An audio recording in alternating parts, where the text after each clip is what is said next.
want the business to look a certain way so that it matches the lifestyle that we want. And that may be very different from our strategic partners. So I think it got to a point where for so many reasons, it made sense for them to continue building their own business, which they continue to do. And we're cheering for them and we're doing. And so for the last year, it's been just us. Okay. Did you rebrand your company or anything like that?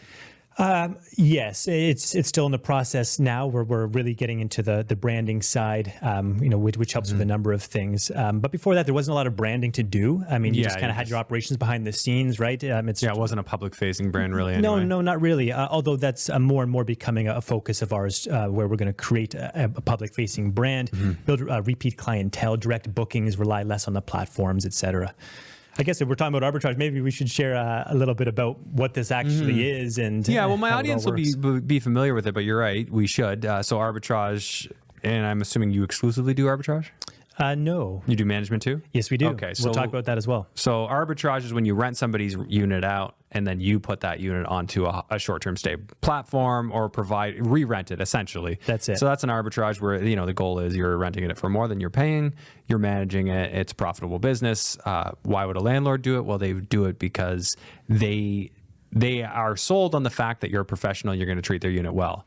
And it's going to be less headaches than them having a regular tenant. That's it. That's the arbitrage model, that there's value for if the investor trusts you as a person and as a company, you're the ideal tenant. I mean, the property's going to be kept in pristine condition. Our business depends on it, and we handle everything. Property management. So they get baked in property management because we need to coordinate all property management with our guests. So we lead that process as well. So it's an easy value to present to investors, as long as they trust you. That's interesting. I'm the tenant and the property manager. That's actually a good sales pitch. Never even thought of saying it that way. Well, yeah, and you know what? I think that was our biggest strength was.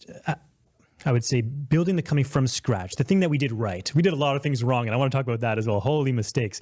But something that we did very well from the beginning and we continue to do today is build a business with the end client and customer in mind. So I think I find a lot of people, at least from what I can see with other arbitrage companies, they see it more as an investment, right? They see it as like a high ROI, which it can afford, and lots of profit. But they're relying on the math more than anything else, like finding the right property that's going to math out right, and they're treating it like you would buying a property, right? Really doing the deep dive on the numbers. But from the beginning, our focus was knowing the math worked. We've seen it work in so many locations. So were you're going on faith a lot more if you picked up a location? Yes. I would say we're doing a lot of the math. Your numbers, obviously. Yeah, I mean, and that's my background. I'm a financial analyst guy. So I'd say I didn't worry so much about that. I knew it was going to work. And yes, we came up with the processes to make sure that we're picking the best properties. But in terms of creating a sustainable company that was going to be successful long term, we spent a lot of the time focusing on the actual company, starting with who's our client and how do we provide the best value to that client. And that started with our real estate investors, the landlords that we were leasing the properties from, or on the management model, the clients that we were serving. This is their property and we need to provide value. So what does that look like? So we spent so much time essentially building the design of our company to provide the best possible value to our arbitrage landlords and our management clients. And then second to that is the same question that we're asking: how do we provide the best value to our guests? But the guests can't exist if our landlords don't love us at their properties. And so it started with landlords first, guests second, but constantly asking that question: how can we do better for our two clients, the investor and the guest? And then how do you design the company and the processes and the systems to provide that value? And then knowing if we did that, the numbers are going to be phenomenal. But more importantly, it's sustainable. We're not just relying on math to always work. We just know if we're always providing good value to the end user, we're going to have a good business over the long term. Do you find yourself outperforming what you would predict or what the market is showing? Like if you go on AirDNA, you come up with, here's what this could do. Do you find that you can outperform those?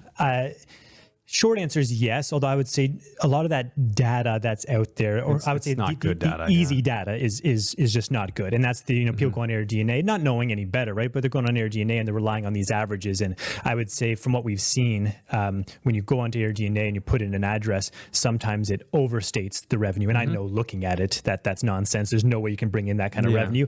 And I've seen the opposite, where I looked up a property we currently have and like and it's way too low. And it's way too low. And we're gonna crush those numbers.